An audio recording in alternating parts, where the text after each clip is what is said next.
The night air was sharp, carrying the faint metallic tang of rain that hadn't fallen yet. Neon from the laundromat sign buzzed and flickered, casting a sickly glow onto the cracked sidewalk below. It was almost midnight, and the street outside was otherwise empty, just the hum of a distant street lamp and the occasional swish of a passing car. And there she was. A young woman sat hunched on the curb, shoulders shaking as though the weight of the entire city had finally collapsed onto her back. Her hair was damp, clinging in wild strands to her face, and her arms wrapped around her knees like she was trying to hold herself together before she shattered completely. Her sobs weren't loud, they were muffled, almost embarrassed, but in the silence of the street they carried. Inside the laundromat, a man paused mid-motion. He'd been folding towels, a stack of them balanced neatly on the counter, when the sound reached him through the glass. He looked up, his brow furrowed, catching sight of her through the smeared window pane. At first, he thought about leaving it alone. He'd learned, through years of running this place, that people on the street often carried storms bigger than you wanted to get caught in. But then her hand lifted, trembling, wiping at her eyes with the back of her sleeve. And there was something about that gesture, something achingly human. He pushed the towels aside, the bell over the door jingled as he stepped out, and the cold hit him like a slap. He rubbed his hands together out of habit, though it wasn't the weather that made his chest feel tight. It was her. "You all right?" His voice was gentle, the kind that didn't demand an answer but left space for one. The girl startled, lifting her head just enough for him to see her face, red-rimmed eyes, tear-streaked cheeks, lips bitten raw. She opened her mouth, but no sound came. Just a small, broken shake of her head. He crouched down, the pavement rough beneath his knees. Up close, she looked younger than he first thought, maybe early 20s. Too young to be sitting alone on a curb at midnight with the world pressing down on her. "Listen," he said after a moment. "It's not much, but come inside. It's warm and the coffee's terrible, but it's hot." He tried for a smile, one corner of his mouth tugging upward. She hesitated, glancing at the glowing sign behind him like it was some kind of mirage she didn't trust. Then her body gave a tiny shiver she couldn't hide, and without a word, she nodded. He stood, offering a hand. She didn't take it. She rose on her own, slowly, as if every muscle resisted. But she followed him, the soles of her sneakers whispering against the pavement. The laundromat smelled faintly of detergent and warm cotton. Fluorescent lights buzzed overhead, casting everything in a washed-out glow.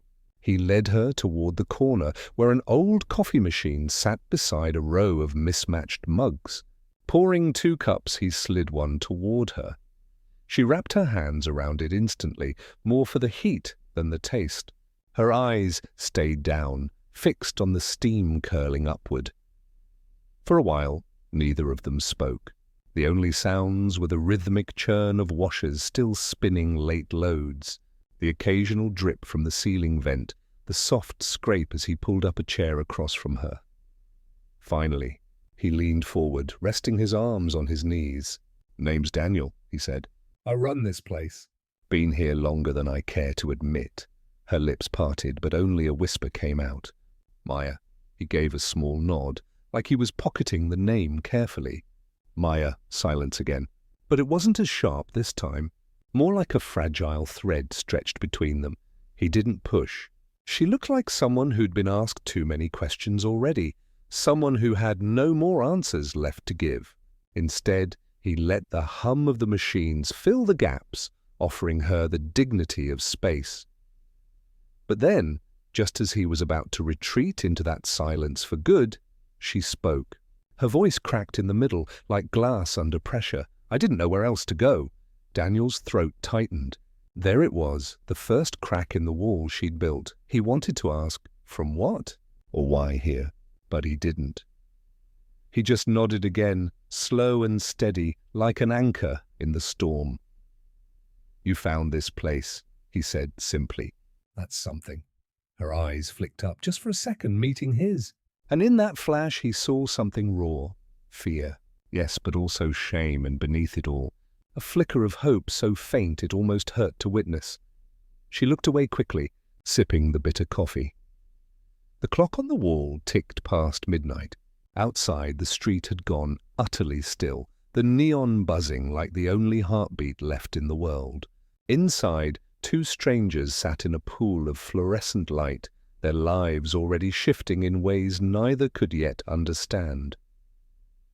Daniel leaned back, folding his arms, studying her quietly. He knew better than to believe in chance. Everyone ended up here for a reason, even if it was just a laundromat on the corner of a city street. And something told him Maya's reason was about to change both of their lives. The coffee had gone cold in her hands, but Maya didn't move. She sat at the corner table, the steam long gone from her cup, her eyes fixed on the swirls of detergent-streaked glass, where clothes spun in endless circles. Daniel had drifted back to the counter, giving her space. He didn't want to spook her.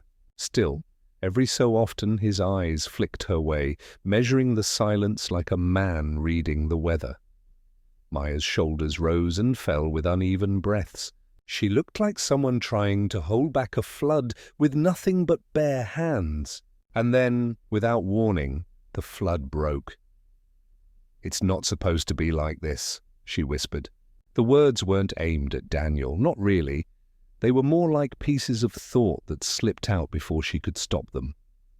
Her voice cracked again, soft but sharp enough to split the quiet. Daniel didn't speak. He just nodded slightly, the way you do when you don't know the details, but you recognize the weight. And that's when her mind drifted backward, unspooling the thread she had knotted tight for so long. Maya had grown up in a two-bedroom apartment that always smelled faintly of burnt toast and lemon cleaner. Her mother, Sophia, worked double shifts at the hospital, sometimes as a nurse, sometimes as whatever the hospital needed that week. Her father had been gone since Maya was 9. Gone wasn't the right word, really. Vanished. One morning his jacket was missing from the hook by the door, and his toothbrush wasn't in the bathroom anymore. He'd left a note on the kitchen counter that said only, "I'm sorry." Sophia never talked about him again, not once. The silence around his absence was so thick, Maya could almost touch it. So it had been just the two of them.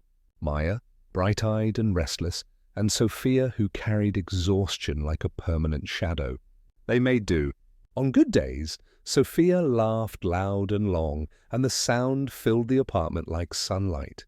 On bad days, Maya would tiptoe around, folding her homework papers into neat squares, waiting for her mother's weariness to soften. By the time Maya was 16, she'd learned how to keep her mother's spirits up, telling her jokes, making dinner even if it was just boxed macaroni, pretending she wasn't scared when the rent was late. But beneath the surface, fear gnawed at her constantly. Fear of ending up like her mother. Fear of being left the way her father had left.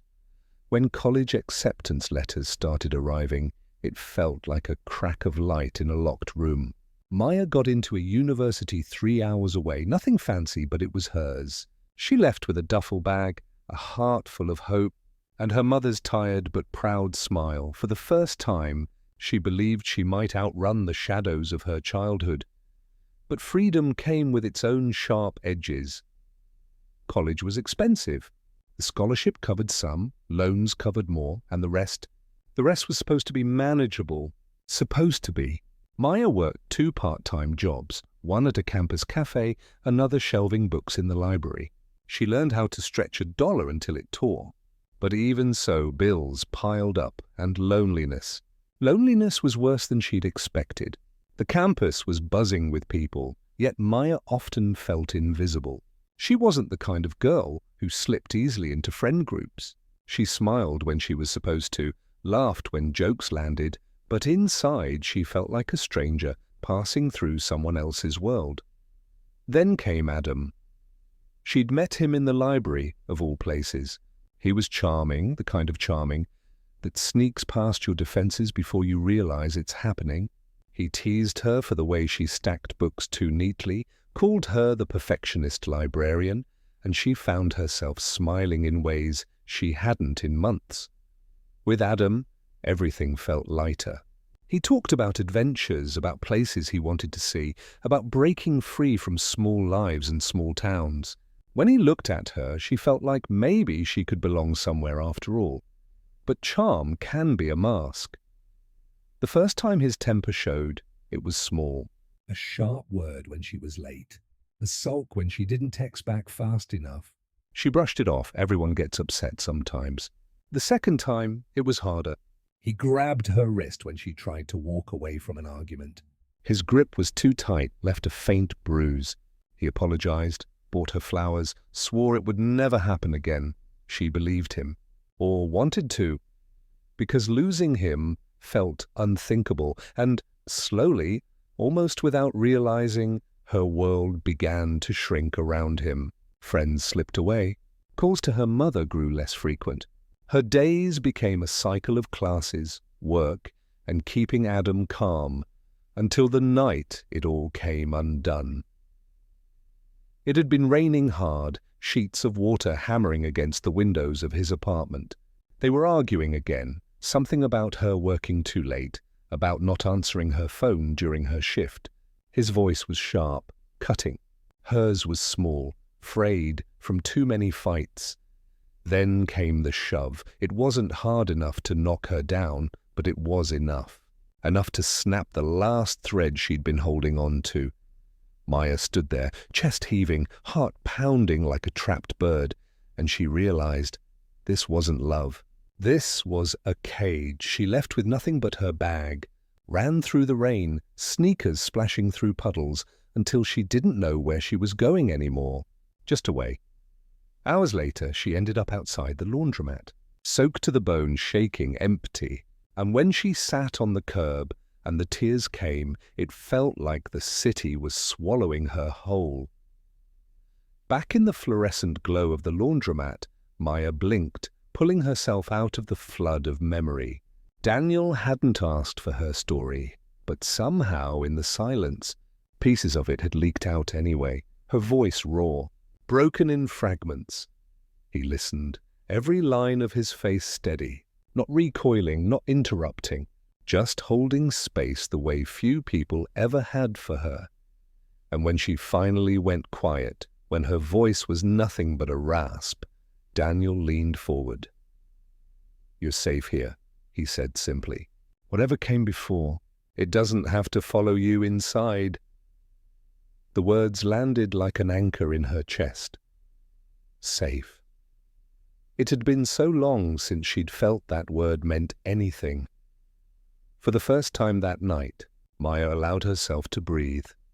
But outside, the neon flickered again, sputtering in the wind, and the world beyond the laundromat door waited, restless. The hum of the washers filled the laundromat, steady as a heartbeat. Maya sat curled in the chair, her fingers tracing the rim of the chipped mug. She hadn't said much more, and Daniel hadn't pressed. He was used to silence. Behind the counter, he stacked quarters into neat little towers, something he did when his mind wandered. His hands moved automatically, but his thoughts kept circling back to the girl across the room. The hollow look in her eyes, the way her voice cracked when she whispered fragments of her past, it was too familiar. Daniel had lived long enough to know the shape of brokenness. He recognized it like a scar you can't help but notice, even when it's hidden. Years earlier, before the laundromat, before his hair had turned silver at the edges, Daniel had been a man running from his own mistakes. He'd grown up in this very neighborhood, though it hadn't looked the same back then. The buildings weren't so worn, the shops hadn't all shuttered. His parents had run a small corner store, groceries, cigarettes, milk, bread. The kind of place where everyone knew your name. As a boy, Daniel would sit behind the counter, swinging his legs and watching his father chat with customers like they were family. His mother kept the books, scribbling numbers in neat columns. It was a simple life, but it was steady. Until, it wasn't. When Daniel was 21, fresh out of high school with no plan bigger than get by, his father collapsed behind the counter one morning. Heart attack. Gone before the ambulance even arrived. Everything changed after that. His mother tried to keep the store running, but grief hollowed her out. Daniel took over where he could, lifting boxes, dealing with suppliers, but he was young, reckless. The store felt like a cage to him, a reminder of everything he'd lost. He wanted more. Wanted to escape, and escape he did. He left the store in his mother's hands and took a job in construction. The money was better, the hours brutal, but it gave him a sense of control. He worked, he drank with the crew, he worked again. It was survival, not living. Then he met Claire. She was sharp-tongued, quick to laugh, with eyes that made him feel seen in a way he hadn't in years. For a while she filled the empty spaces. They married fast, too fast, and when their daughter, Emily, was born, Daniel thought maybe he'd finally built a life worth holding on to. But holding on to things had never been his strength. The long hours, the stress, the bottle, slowly they chipped away at him. He started missing dinners, then birthdays. Arguments grew sharper, more frequent. Claire accused him of shutting her out. He accused her of not understanding. And Emily, caught in the middle, learned to tiptoe around the silence. One night, after a fight that ended with a slammed door and shattered glass, Daniel walked out. Just like his own father had vanished, only Daniel didn't leave a note.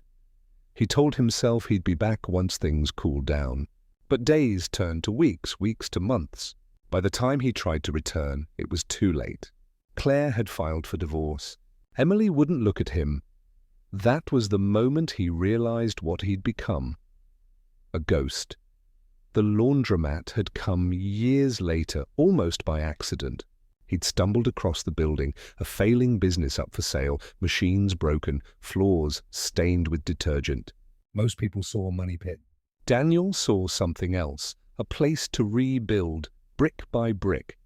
Fixing machines was easier than fixing people. Wires didn't argue, motors didn't cry. You replaced what was broken, tightened what was loose, and it worked again, so he poured everything into it. Days blurred into nights, and slowly the laundromat became his anchor. Customers came and went, leaving their laundry and sometimes their stories. He listened more than he spoke. It was safer that way. But every now and then someone walked through the door carrying a kind of pain he couldn't ignore. A young mother struggling with bills, an old man who came in just to talk because his wife had passed, a teenager hiding bruises under long sleeves. Daniel saw them all. And maybe in helping them, he was trying to make up for the times he hadn't been there for his own family.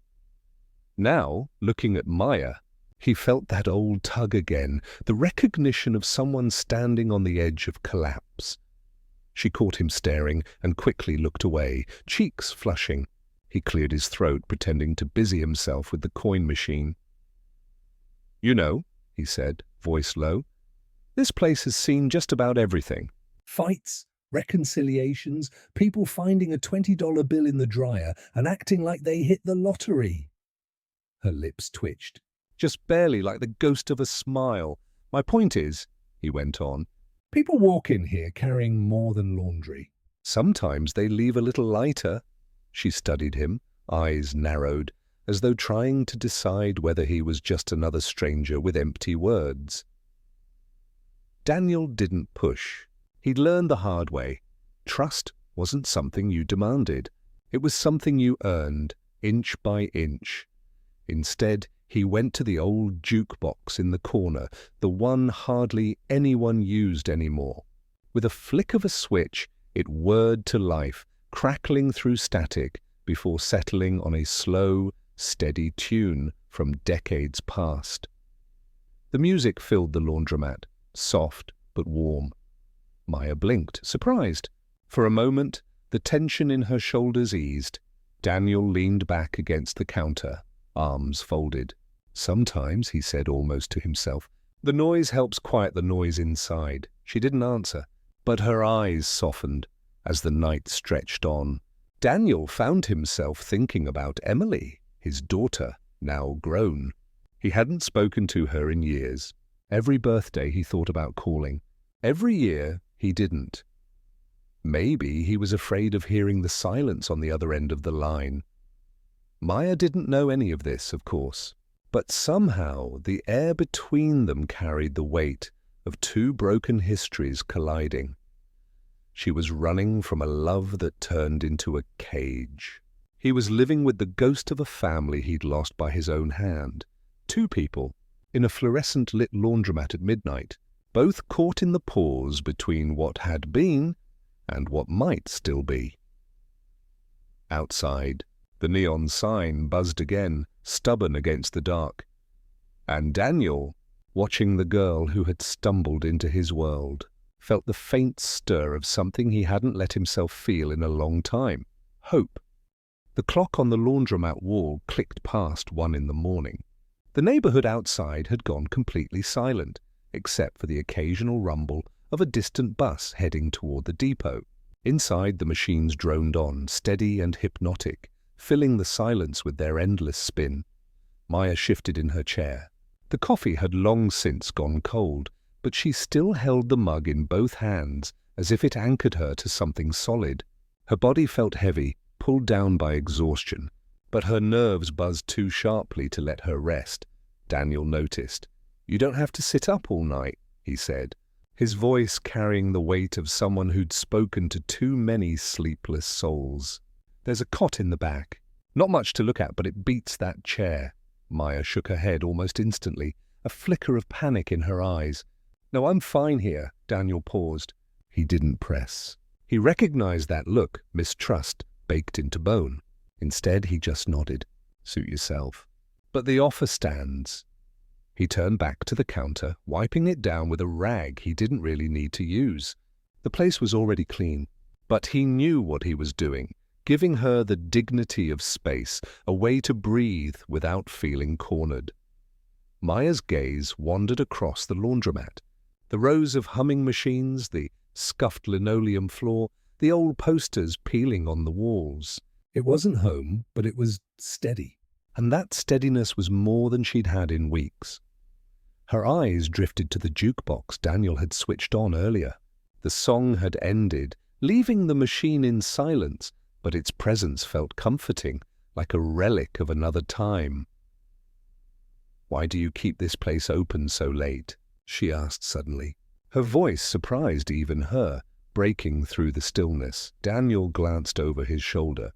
"Because people don't stop needing clean clothes just because the sun goes down." Night shifts, emergencies, folks who don't want to do their laundry when the place is crowded. You'd be surprised how many stories walk through that door at midnight. Stories? He shrugged. Everyone's carrying one. Some of them spill out more than others. Maya looked down into her cup, swirling the last dregs of bitter coffee. "And you listen to them all?" "Not all," Daniel said, setting the rag aside. "Just the ones that need listening to." Something about the way he said it made her chest tighten. She didn't know if she wanted to be listened to. She wasn't sure if telling her story made it more real, or if keeping it locked away would eat her alive. Silence stretched again, but this time it wasn't sharp. It was quieter, like the lull between waves. The hours dragged. Maya's eyes grew heavy despite herself. She shifted, hugging her knees tighter to her chest. Daniel watched her from the counter. The girl was all edges, guarded, worn down, but still holding herself together with stubbornness. He recognized the kind of exhaustion that wasn't just physical. It was the kind that sank into your bones, hollowing you out. Finally, he crossed the room and set something on the table beside her, a folded blanket. "Worn but clean. You don't have to sleep," he said. "But at least keep warm." She looked at it, hesitated, then pulled it around her shoulders. The fabric smelled faintly of detergent, but also something else, something grounding. She mumbled a quiet, almost embarrassed, "Thanks." Daniel gave a small nod and retreated again, respecting the invisible line she'd drawn between them. The minutes blurred into hours. Somewhere around 2:30, Maya's eyes finally closed, her head dropping against the back of the chair. The blanket slipped slightly, but she didn't stir. Daniel stood quietly, watching from across the room. For the first time since she'd walked in, her face softened. No tears, no fear, just a young woman asleep. Fragile as glass, he felt a pang deep in his chest. A memory. Emily, at 6 years old, asleep on the couch with her hair tangled and her tiny fists curled against her cheek. He used to watch her like this too, silent, protective, certain he could keep the world away, and then he hadn't. He turned away, swallowing hard. A sudden noise outside snapped him back. The sound of voices, low, muffled, but unmistakable, coming from the street. Daniel stiffened, moving quickly toward the front window. 2 men were leaning against the lamppost just down the block. Young, rough around the edges, cigarettes glowing in the dark. Their laughter carried through the quiet night. Sharp and careless, Daniel's jaw tightened. This neighborhood wasn't dangerous the way some parts of the city were, but late at night, you still had to be careful. He knew the type, bored, restless, looking for trouble. He glanced back at Maya. She was still asleep, head tilted, unaware. Daniel quietly switched off the neon sign in the window. The buzz stopped, and the laundromat sank into a softer glow. He kept the door locked. It always was after 10, but double-checked anyway. The men outside didn't approach. After a while, their voices faded into the distance, swallowed by the city. Daniel exhaled slowly, tension easing from his shoulders. He went back to the counter, but his eyes lingered on Maya again. There it was, that quiet truth he hadn't wanted to admit until now. He felt responsible for her. Not just because she was in his laundromat, not just because she looked broken, but because he knew, in some way, he was looking at a reflection of his own failures, and maybe, just maybe, this was a chance to do something different. When dawn crept in, it came slowly, painting the laundromat windows in faint grey light. Maya stirred, blinking against the brightness. She looked around, momentarily disoriented, before her eyes landed on Daniel at the counter, sipping his own cup of coffee. "You stayed up all night?" she asked groggily. Daniel shrugged. "Old habit. Besides, someone had to keep an eye on the place." She pulled the blanket tighter around herself. For the first time, she noticed how carefully the machines had been cleaned, how organized the shelves behind the counter were, how every corner of this place carried the weight of someone who had built it with his own hands. And for the first time, she wondered, who was this man, really? The distrust was still there, of course, but beneath it, something else flickered, the beginnings of trust. The grey light of dawn softened the harsh edges of the laundromat. Sunlight had not yet broken through the buildings, but the street outside carried a new hum. Delivery trucks, footsteps of early workers, the city yawning awake. Maya rubbed her eyes, the blanket slipping from her shoulders. Her body ached from the stiff chair, but for the first time in weeks she had slept more than an hour without waking in a panic. Daniel was already moving. He worked with the quiet efficiency of someone who'd built his routine into armor, loading coins into machines, restocking detergent bottles on the shelf, wiping the counter. "You're up," he said, when he noticed her watching. His voice was calm, but something about it carried a softness he didn't use with most people. "Guess so," Maya murmured. Daniel nodded toward the coffee pot. Fresh. Still terrible, but hot. She gave the faintest smile and pushed herself to her feet, wrapping the blanket tighter around her shoulders. The floor felt cold under her sneakers as she crossed the room. She poured herself a cup, the steam rising into her face. For a long moment, they stood in silence. Him leaning against the counter, her clutching the mug. The weight of the night before lingered in the air, heavy but unspoken. Finally, Daniel broke it. "You planning on heading somewhere today?" Maya froze, staring into her coffee. The question wasn't cruel, wasn't sharp, it was practical. But still it sliced into her. "Nowhere to go," she said softly. Daniel studied her, the slump of her shoulders, the way her voice cracked on the word nowhere. He recognized the kind of drifting that left a person untethered. He had lived it himself. You don't have to decide now, he said, tone steady. But the streets aren't kind. Better you figure something out before dark, Maya bristled just a little. I'll manage, Daniel didn't argue. He'd learned that pushing only made people dig their heels in deeper. Instead, he simply nodded and went back to stacking quarters, the clink of metal filling the silence. The laundromat opened slowly. A woman with a baby stroller came in first, yawning, dropping a basket of clothes near the machines. Daniel greeted her with the same calm warmth he used for everyone, pointing her toward a machine that wasn't out of order. Maya watched the exchange carefully. The woman barely looked at Daniel, but there was a familiarity there, a routine. People trusted him, even if they didn't show it outright. He was part of the rhythm of this block. For Maya, it felt foreign. She had been drifting too long, belonging nowhere.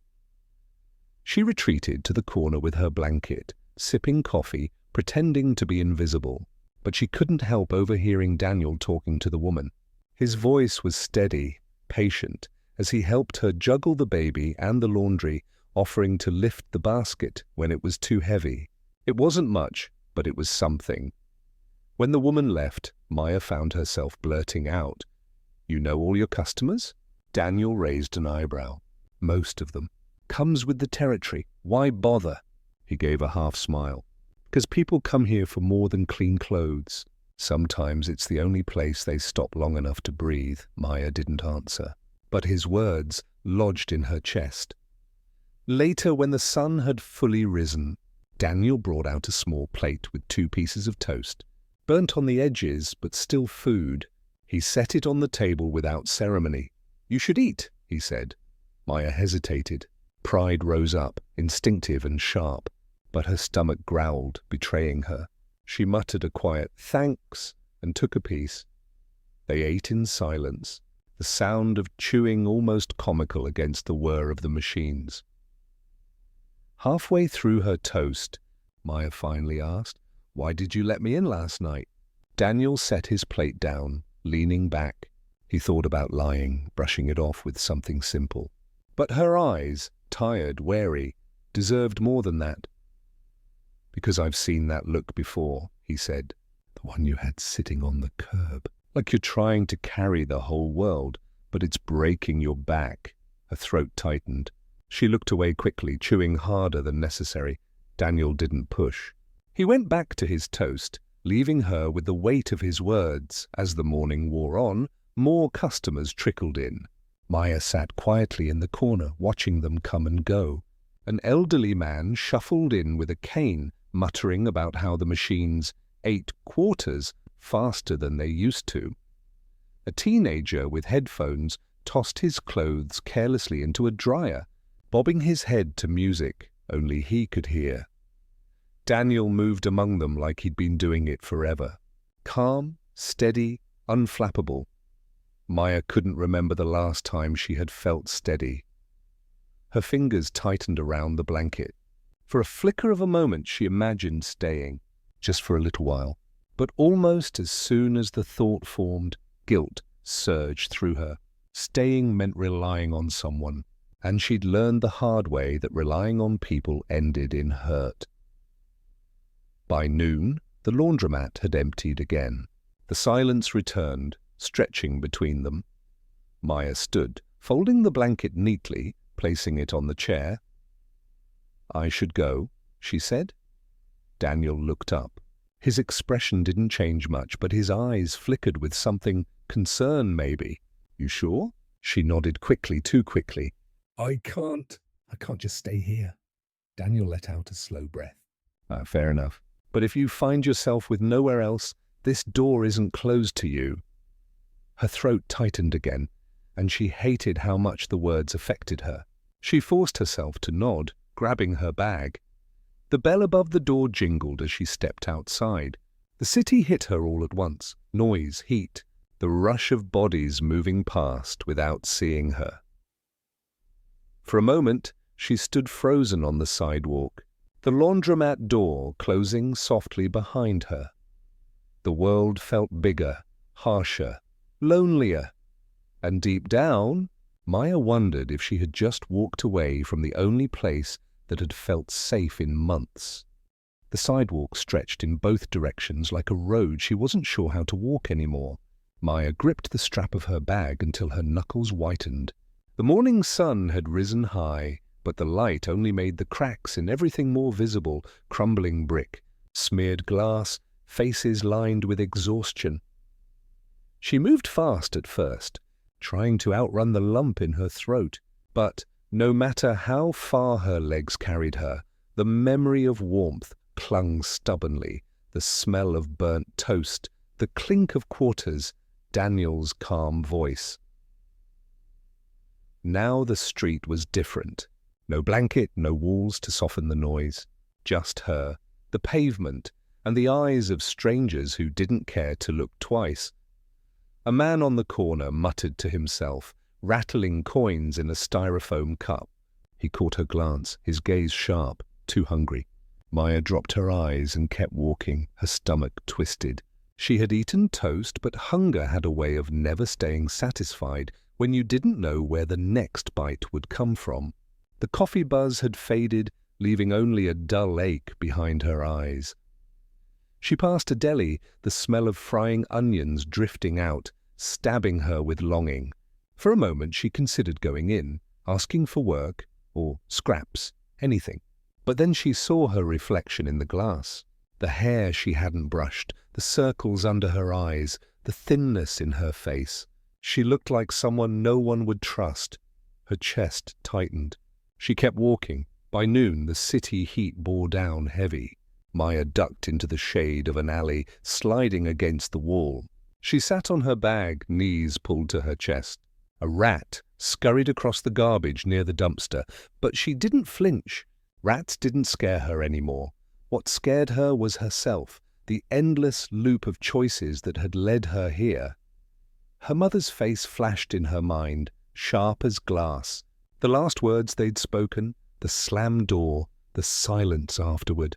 She had run, thinking freedom would heal her.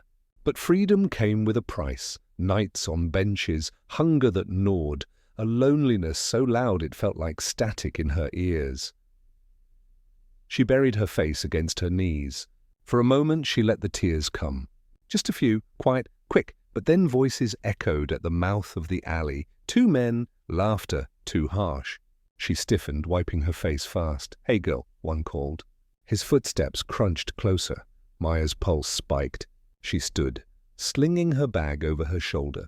She didn't answer, just walked away fast, past them, out onto the street. "Not friendly, huh?" The other muttered, laughter chasing her down the block. Her skin prickled until she was 2 streets away, heart racing. This was the truth of it. Out here, being invisible wasn't safety. It was vulnerability.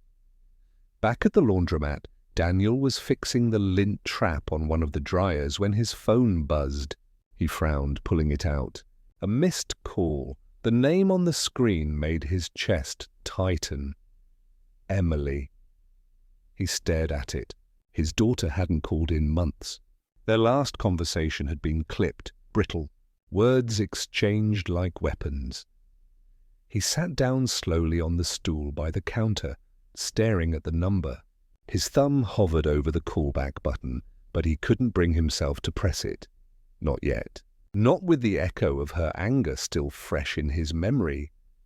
Instead, he slipped the phone back into his pocket and got up, moving back to the machines. Work was safer. Work didn't accuse him of leaving, of choosing his laundromat over family, of failing as a father. But as he worked, the thought of the girl who'd been curled up in his shop last night slipped into his mind. The look in her eyes wasn't far from Emily's when she was younger, guarded, restless, needing something she couldn't ask for. Daniel shook the thought away. Coincidence? Nothing more. Maya spent the rest of the day wandering. Parks, blocks, corners. Every place felt temporary. By late afternoon her legs ached. She found a bench in a small square where pigeons clustered around scattered crumbs. She sat, bag still clutched close. Around her, families passed, parents holding children's hands, kids laughing with ice cream dripping down their fingers. She watched them with a strange ache. She had once been part of something like that, long ago before everything cracked. The longer she sat, the more she realized she didn't belong here. Not on the bench, not in the laughter, not anywhere.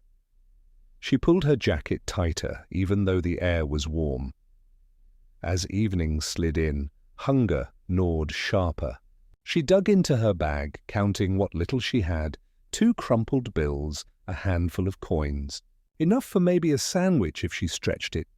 But the thought of walking into a shop, of people looking at her like she didn't belong, made her chest seize. Instead, she wandered back toward the familiar streets, toward the laundromat. She told herself she wasn't going in. She just wanted to pass by just to see it.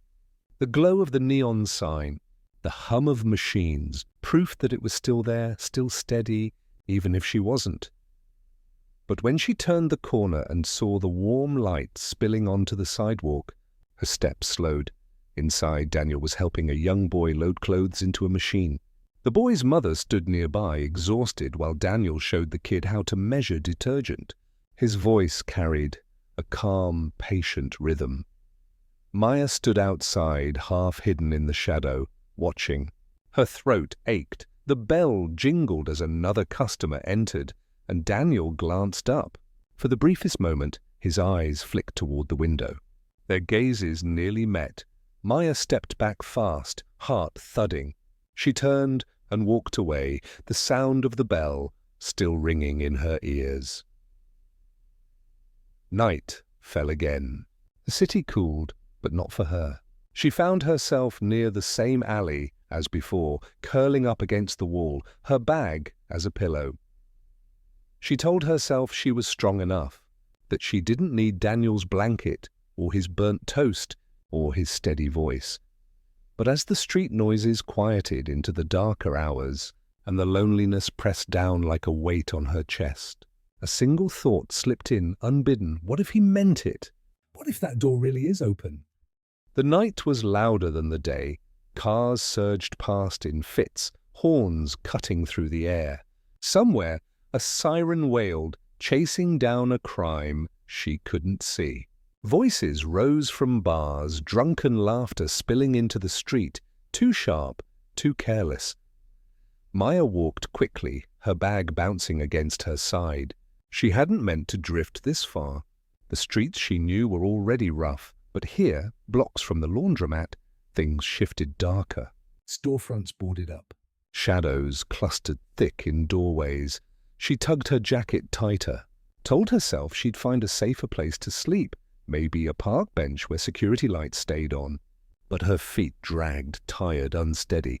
Hunger had gnawed into weakness, and the fear she tried to swallow kept rising. At the corner, a group of men leaned against a wall, cigarettes glowing in their hands. They watched her as she passed. Not just glanced, watched. "Hey," one called, voice low, coaxing. "Where you headed?" She kept walking. "Too good to answer?" Another chimed in. Their laughter followed, but the footsteps followed too. Her heart jumped. She tightened her grip on the strap of her bag, quickening her pace. "Come on, don't be like that." The voices crept closer. "We're just talking." Her chest burned.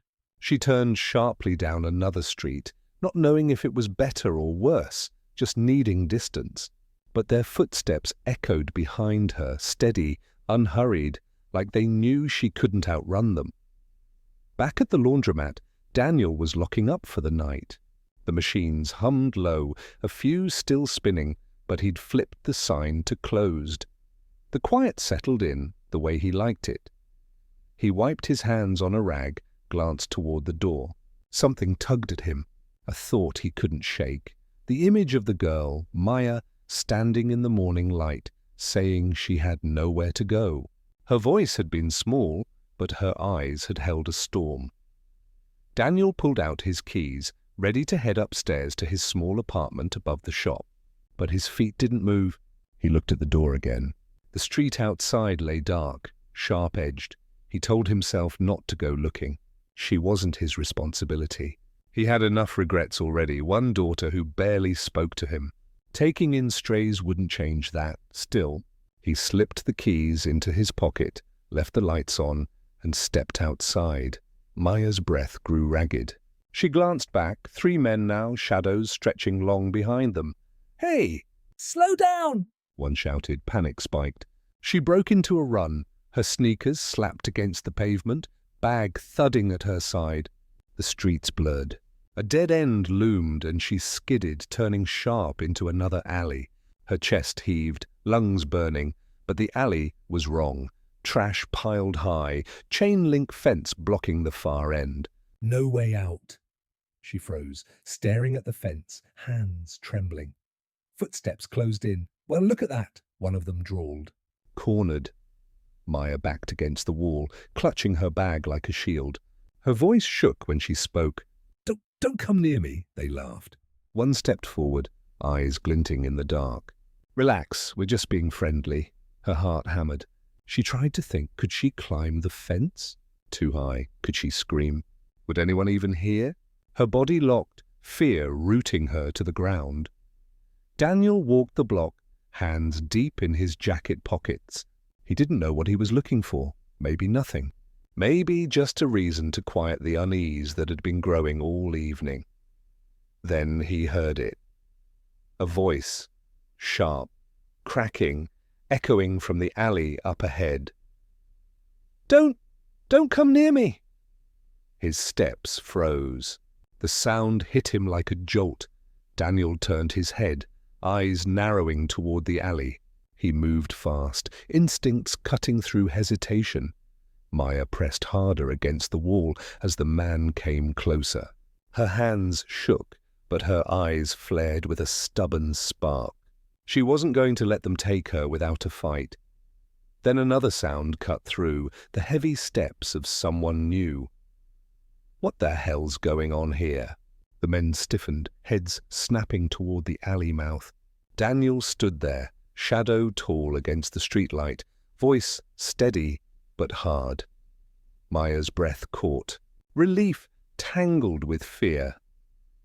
"None of your business, old man," one of the men shot back. Daniel stepped in, slow but firm, his eyes locked on theirs, unflinching. "She doesn't want your company. Time to move on." The laughter turned sharper, mocking. "And if we don't?" Daniel's jaw tightened. For a moment his body tensed, the old anger he kept buried rising in his chest. He took another step forward, voice low even. "Try me." The air thickened. For a moment Maya thought they'd push it. But then one spat on the ground, muttering curses. The others tugged at his arm, pulling him back. "Not worth it," one said. "Let's go." Their footsteps faded, swallowed by the street. Maya sagged against the wall, knees weak. Her breath came in shaky bursts. Daniel turned to her. His face was calm, but his eyes burned with something sharper. Fear, anger, maybe both. "You all right?" Her throat closed. She nodded, but the tears that slipped down betrayed her. Daniel didn't move closer, didn't reach out. He just stood steady, giving her space but not leaving her alone. Finally, in a voice barely above a whisper, Maya said, I didn't know where else to go." Daniel exhaled slowly. "You don't have to explain. Come on." He offered nothing more, no pity, no lecture, just the steadiness of someone who meant what he said. For the first time in a long while, Maya let herself believe him. The bell above the laundromat door jingled faintly as Daniel pushed it open. His hand lingered on the frame, holding it for Maya, who stepped inside without looking up. The machines were quiet now, silver drums gleaming in the fluorescent light. The air smelled faintly of detergent and metal, sharp and clean compared to the sour tang of the alley. Maya's hands still shook. She wrapped them around the strap of her bag so tightly her knuckles turned white. Daniel closed the door behind them and flipped the lock. The sound clicked like punctuation, an end to what had almost happened. Neither spoke at first. Maya sank onto one of the hard plastic chairs, eyes on the floor. Her breathing slowed, but unevenly, like she hadn't fully convinced her body it was safe. Daniel moved behind the counter, setting his keys down with a soft clink. He needed something to do with his hands, so he reached for the coffee pot. Cold. He dumped it, rinsed it, and started a fresh brew, even though it was well past midnight. The hum of the machine filled the silence. When he finally spoke, his voice was low, steady. "They won't bother you again." Maya didn't look up. Her fingers twisted in the frayed strap of her bag. "You don't know that?" Daniel studied her face, pale, eyes rimmed red, jaw clenched tight. She was right. He didn't know. But he also knew fear had a way of repeating itself even when the threat was gone. He set 2 mugs on the counter. "Coffee'll help calm your nerves," she let out a short, humorless laugh. "Coffee doesn't calm anything." That small sound, the closest thing to a joke, was almost enough to break the tension. Daniel allowed himself a faint smile as he slid a mug toward her. Maya took it with both hands, letting the steam rise into her face. The warmth anchored her, if only a little. Minutes passed before she spoke again. "You shouldn't have followed me." Daniel leaned against the counter, arms crossed. "Maybe not. But I'm glad I did." Her eyes flicked up at him, sharp, searching. "Why, you don't even know me." He met her gaze without flinching. "Sometimes you don't need to know the whole story to see someone's in trouble." She looked away fast, blinking hard. The words pressed too close. Daniel busied himself with wiping down the counter, though it was already clean. Anything to keep from staring too long at her trembling hands. Inside him, another voice stirred, the one that always came when he saw kids lost on the street. "Where's Emily now? Does she have someone steady? Or did I teach her to walk away when things got hard?" He pushed the thought down, but it clung. Maya spoke suddenly, voice cracking. "I thought I could handle it out there." "Thought I was strong enough." "But—" her words faltered. She swallowed, staring into her coffee. "I'm not." Daniel said nothing, letting her fill the silence if she wanted to.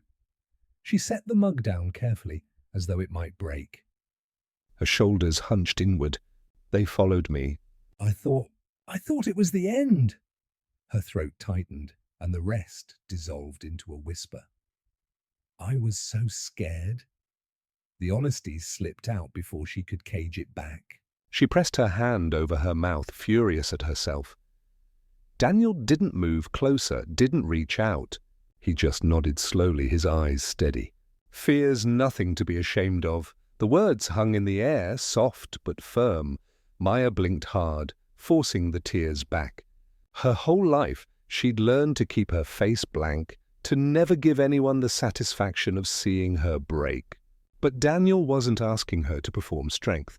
He was just sitting there, quiet, present. It made the armor slip just a little. "I left home because I thought I could do better on my own," she said, her voice low, hesitant. "But I didn't plan for nights like this, for what people do when they see someone alone." Daniel felt something shift inside him, recognition, sharp and uninvited. He remembered Emily at 17, storming out of the house, shouting that she didn't need him.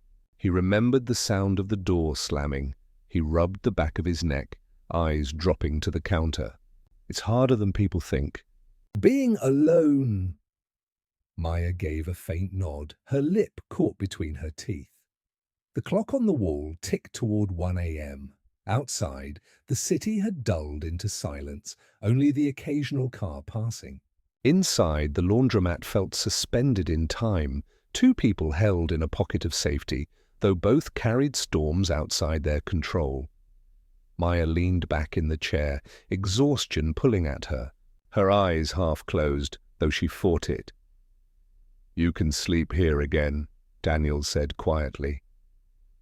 Her eyes opened wider, wary. "Why, what do you get out of it?" The question landed heavy, blunt. Daniel didn't answer right away. He looked at her, really looked, and saw how deep suspicion ran in her. She wasn't used to kindness without strings. "I don't get anything," he said finally. "Except knowing you're safe for the night." Maya stared at him for a long moment, searching for the lie. But she didn't find one. Her shoulders dropped. She whispered, "Thank you." Daniel turned off the coffee pot, the smell lingering rich in the air. He grabbed the spare blanket from behind the counter, the same one she'd used before, and set it gently on the chair beside her. "Rest. The machines will drown out the noise." Maya nodded faintly, her eyelids heavy. She curled into the chair, pulling the blanket tight. For the first time since she'd walked into his shop, she didn't fight the sleep tugging at her. Daniel watched her for a moment, the soft rise and fall of her breathing. He let out a long breath he hadn't realized he was holding. Then he turned off one of the lights, leaving the laundromat in a muted glow. He sat behind the counter, eyes drifting toward his silent phone. Emily's name still lingered on the screen from earlier. Unanswered. He rubbed a hand over his face. For years, he'd thought the laundromat was enough, a place to keep his hands busy, his mind steady. But now, with this girl asleep in his shop, and his daughter's silence pressing heavy on his chest, he felt the cracks in his armor widening. The hum of the machines filled the quiet. And in that sound, Daniel realized something. Keeping people out hadn't protected him from pain. It had only left him alone with it. The morning light bled through the laundromat windows, pale and thin. Maya stirred in the chair, the blanket slipping off her shoulders. For a moment, as she blinked awake, she forgot where she was. Then the hum of the machines reached her ears, and the smell of detergent wrapped around her. She exhaled, half in relief, half in confusion. Safe for now. Daniel stood by the counter, already moving through his routine, checking coin slots, sweeping lint, aligning bottles of detergent. He glanced at her as she sat up. "Morning," he said, voice even. Maya rubbed her eyes. "Did you even sleep?" He shrugged. Habit. Her lips curved into the faintest ghost of a smile. Something about his steadiness anchored her, even when she didn't want to admit it. The bell above the door jingled. Maya turned, blanket still clutched around her. A woman stepped in, mid-30s, sharp eyes, hair tied back too tight. She wore a blazer wrinkled from travel, and her presence filled the room like a storm cloud. "Dad," the word cracked through the air. Maya froze. Her gaze flicked between the woman and Daniel. The resemblance was there if you looked. Same jawline, same stubborn eyes. Daniel's hand tightened on the broom handle. His throat worked before he spoke. "Emily!" The silence that followed was thick, stretching. Emily's eyes swept the room, narrowing when they landed on Maya. "And who's this?" Maya shifted in her chair, uncomfortable under the scrutiny. Daniel set the broom aside. "She's a friend." "Needed a place to stay last night." Emily's brows arched, skepticism sharp. "Since when do you take people in?" "You wouldn't even—" She cut herself off, jaw snapping shut. The air between them crackled. Maya sensed it, heavy with history she didn't understand. Emily crossed her arms. "You didn't answer my calls." Daniel's shoulders stiffened. I just—" "Wasn't ready. Not ready?" Her laugh was short, bitter. "It's been years, Dad. What are you ever ready for?" The words landed like blows. Daniel didn't flinch, but his eyes clouded. Maya sat very still, trying to make herself smaller. She shouldn't be here for this. This was private, raw. And yet, here she was, caught in the crossfire of a past she couldn't escape from. Emily's gaze cut back to Maya. "You're letting strangers stay in your shop, but your own daughter—" Her voice cracked, the anger fraying into something else. "Your own daughter couldn't even get a place at your table." Daniel's voice came low, heavy. "That's not fair, isn't it?" Emily shot back. Her hands trembled as she shoved them into her pockets. "I begged you, Dad. After Mom left, after everything, I begged you to just be there." "And all you did was hide in these machines." in this place.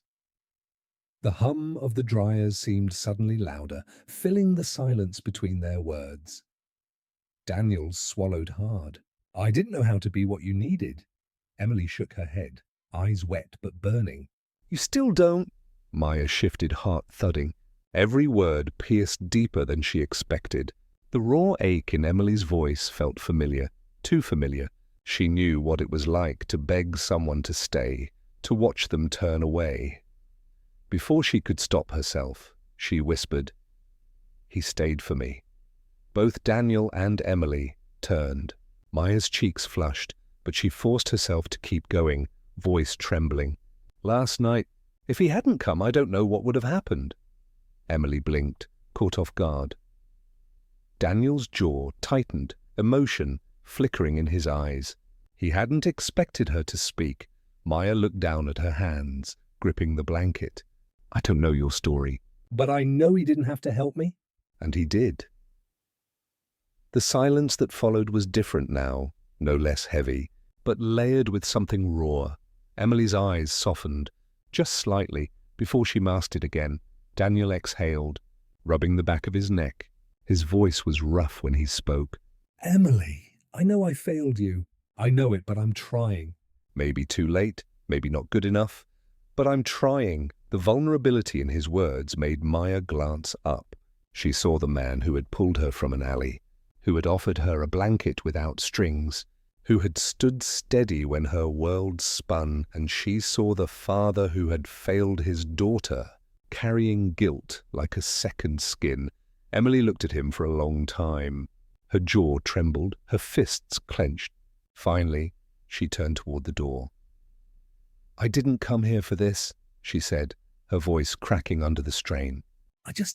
I needed to see if you'd changed." "Guess I got my answer." The bell jingled sharply as she left, the sound slicing the air.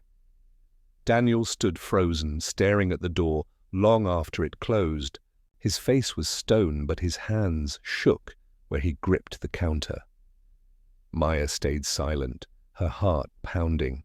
She wanted to say something, anything, but the words wouldn't come. Instead, she just watched him, realizing that the man who had saved her was fighting battles of his own, ones that no blanket, no coffee, no steady voice could easily mend. The laundromat felt smaller, tighter. The hum of the machines was no comfort now, only a reminder of the silence left behind. Maya pulled the blanket tighter around her shoulders. For the first time since she'd met Daniel, she saw him not just as a protector, but as a man cracked down the middle, trying to hold together what pieces he could. And deep inside her chest, something shifted because broken people recognized each other. Night fell heavy over the laundromat. The fluorescent lights buzzed overhead, painting the tiled floor in pale tones. Outside, the rain had started again, thin streaks tapping against the glass. Maya sat near the front, eyes fixed on the wet street beyond. The blanket Daniel had given her lay folded neatly beside her, untouched now. Her hands curled in her lap, restless.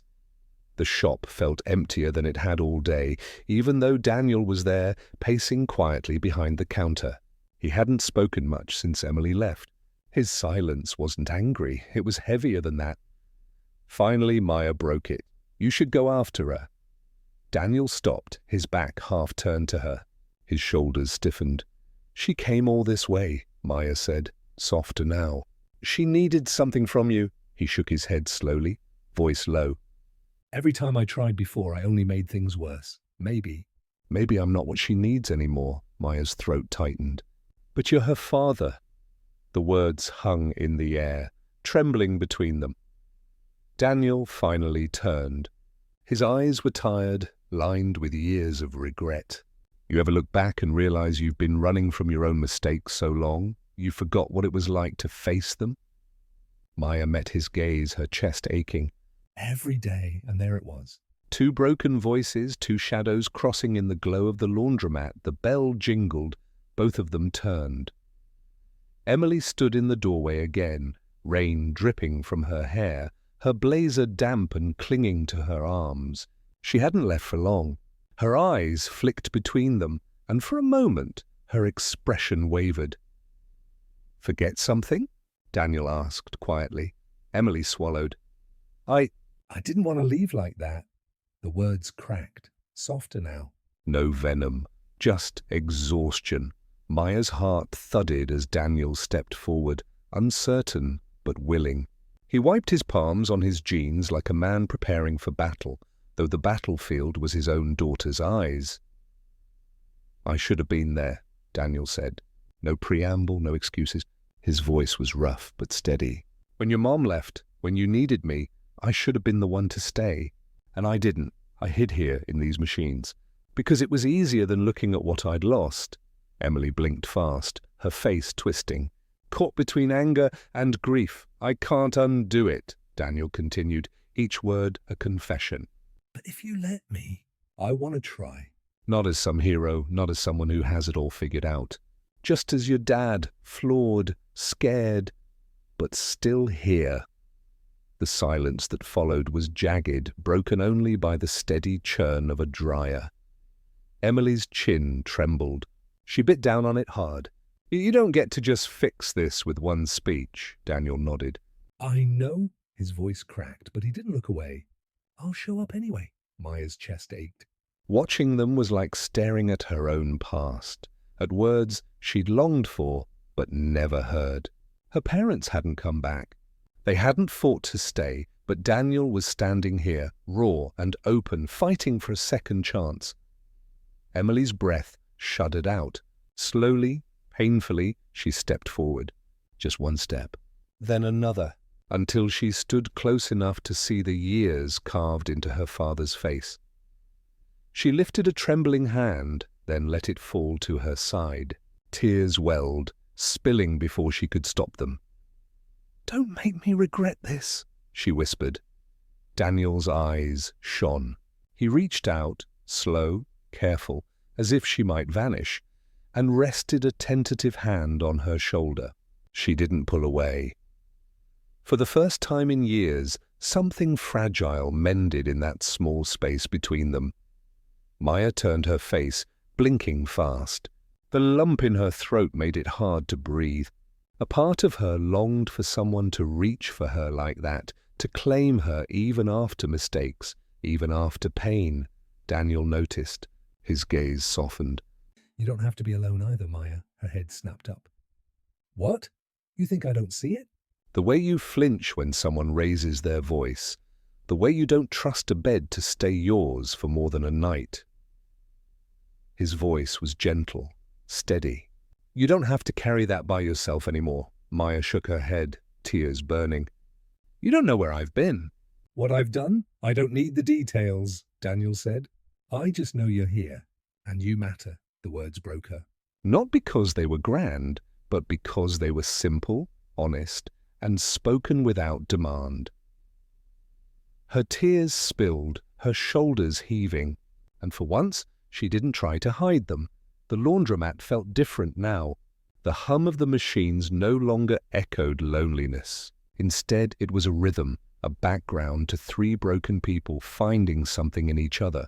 Not perfection. Not a miracle, just presence. Emily leaned against the counter, wiping her eyes. Daniel stayed close but didn't push. Maya sat in the chair where it had all begun, her tears drying in the same light that had first caught Daniel's eye when she was crying outside his shop. And she realized this place wasn't just a laundromat. It was a space where things turned over, tumbled, came out different on the other side. Like her, like Daniel, like Emily. Hours later, when the rain stopped and the night grew still, Maya stood at the doorway. She looked back once at the hum of the dryers, at Daniel sweeping again, this time with his daughter beside him, both moving awkwardly, but together. She whispered, almost to herself, "Thank you." And then she stepped outside. The air was cool, the street washed clean by rain. She walked with her head higher than it had been in a long time, because sometimes home wasn't where you came from. It was where someone finally saw you cry. And stayed anyway.